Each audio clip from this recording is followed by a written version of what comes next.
అసలు అర్థం కావట్లేదు అన్న జూబ్లీస్ లో నిజంగా ఈ 5 days నుంచి చూస్తున్నాం కదా, అటు బీఆర్ఎస్ కానీ ఇటు కాంగ్రెస్ కానీ అట్లాగే ఈ బీజేపీ కంటికి కనపడకుండా ప్రచారం జరుగుతుంది. ఈ ఎలక్షన్ల మీద మాత్రం దేశం కాదు ప్రపంచం మొత్తం ఎదురు చూస్తుందన్న.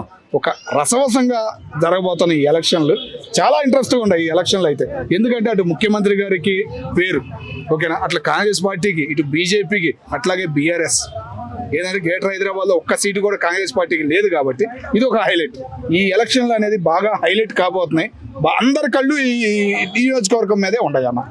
డిప్యూటీ సీఎం వస్తున్నారు కదా, ఎంతవరకు ప్రభావం ఉంటుంది అన్న? ఉండిద్ది అన్న. ఏంటంటే పవన్ కళ్యాణ్ ఫ్యాన్స్ కూడా చాలా ఉన్నారు ఇక్కడ, కనపడకుండా ఓట్లు పరంగా కూడా పవన్ కళ్యాణ్ ఫ్యాన్స్ చాలా మంది ఉంటారు. వాళ్ళ ఎఫెక్ట్ అనేది మరి ఆయన ఏం చెబుతాడు ఏందనేది కొద్దిగా రసవసంగా ఉంటది అన్న. అమ్మవారు కొంతమంది active fans Pawan Kalyan scene లేదు అంటున్నారు. అయ్యే అంటారన్న, మురిగే వాళ్ళు మురుగుతూనే ఉంటారు. మనం వాళ్ళని పట్టించుకుంటే అట్ట. పవన్ కళ్యాణ్ గారికి ఉంది, జూబ్లీస్ లో కూడా బాగానే ఉంది. ఎందుకంటే ఆయన సినీ ఫీల్డ్ మొదలైన కాడ ఇక్కడ చరిత్ర ఒకటి ఉంది ఆయనకి.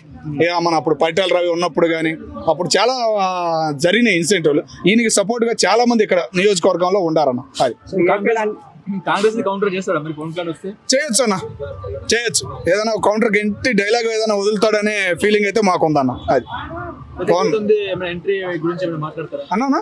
29 ఎంట్రీ గురించి మాట్లాడతారా? దాని గురించి ఏం చెప్పరు అన్న. అప్పుడే ఏం చెప్పరు. కానీ బీజేపీ పార్టీ తరఫున ఏదైనా గట్టి పట్టు, ఏంటంటే 29లో బీజేపీ రావాలని చెప్పేసి అటు బీఆర్ఎస్ కామ్గా ఉంది, ఇటు కాంగ్రెస్ కూడా కొద్దిగా వెనక్కబడినట్టు ఉంది. మోడీ గారు గట్టిగా పట్టుబట్టినట్టు ఒక ఫీలింగ్ అయితే ఉందన్న.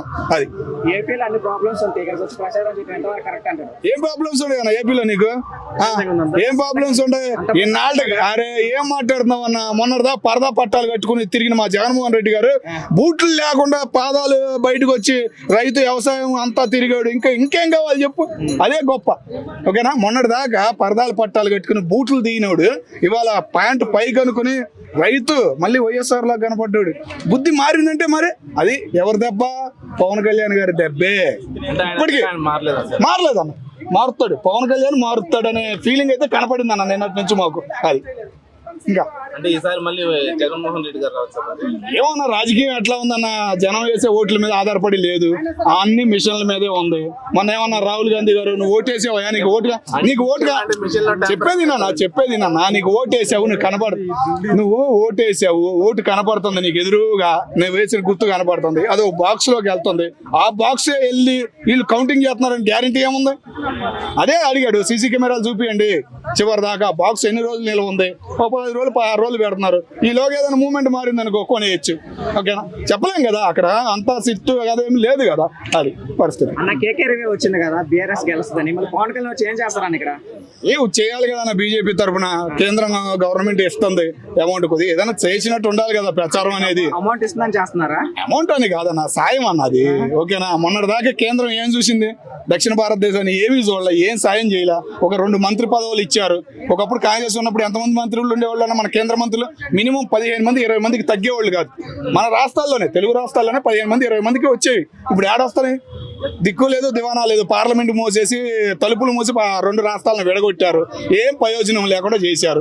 ఏమైనా ప్రయోజనం ఉందా? అటు 2 రాష్ట్రాలకి ఏమైనా కేంద్రం మీద ఆధారపడేలాగా చేశారు ఇప్పటికైనా కానీ. ఏం ఎటువంటి ప్రయోజనం లేదన్న. కానీ ఏంటంటే బీజేపీ బాగా పట్టుబట్టింది కనపడకుండా, ఇక్కడ రావాలి అని. రేపు 29లో వచ్చే అవకాశం ఇక్కడ ఉందని ఫీలింగ్ అయితే మాకు అయితే కలుగుతుందన్న. ఉండారన్నా, పవన్ కళ్యాణ్ ఫ్యాన్స్ ఎందుకు లేరన్నా? ఫుల్గా ఉండారు ఆయన. రాని రేపు చూడు, నువ్వే దడుచుకుంటావు అన్న. ఒక మాట చెబుతున్నా ఏంటవా, రాజకీయంగా ఇప్పుడు ఫ్యాన్స్ పెరుగుతున్నారు పవన్ కళ్యాణ్ గారికి, మూమెంట్ అనేది చేంజ్ అవుతుంది, ఓకేనా. పవన్ కళ్యాణ్ సినిమా ఫ్యాన్స్ కాదు, రాజకీయ ఫ్యాన్స్ పెరుగుతున్నారు. ముఖ్యంగా తెలంగాణలో నుంచే పెరిగే అవకాశం ఉంది. అది బీజేపీ తరఫున. అంటే రేపు ఆయన మాట్లాడే డైలాగుని బట్టి మూమెంట్ అనేది కూడా మారచ్చు, ఓకేనా. ఒకళ్ళు వచ్చి చరిత్ర మార్చారంటారు చూసేవారు. రాజకీయంలో జూబ్లీహిల్స్ లో ఒక దెబ్బే 2 పార్టీలకి, కొద్దిగా భయపడాలి, ఓకేనా. పవన్ కళ్యాణ్ వస్తున్నాడంటే ఒక దెబ్బే, ఒక యూత్ కానీ ఏదైనా. ఏదంటే ఈ రోజు మనసు రేపు ఉండదన్నా, ఈ రోజు రేపు వేద్దాం అనే ఫీలింగ్ ఉండదు. రేపు వచ్చి నువ్వు డైలాగ్ వెళ్దాం అనుకో, అరే నిజమేరా అనే ఫీలింగ్ కలగటానికి 7 అవకాశాలు ఉన్నాయి, ఓకేనా. చేసిన గవర్నమెంట్ పనులు కానీ ఏదైనా కొద్దిగా అవకాశాలు ఉన్నాయి. జనం ఒక్కసారిగా మారిపోయే ఆ ఫీలింగ్ కూడా ఇక్కడ ఎక్కువగా ఉండాలి.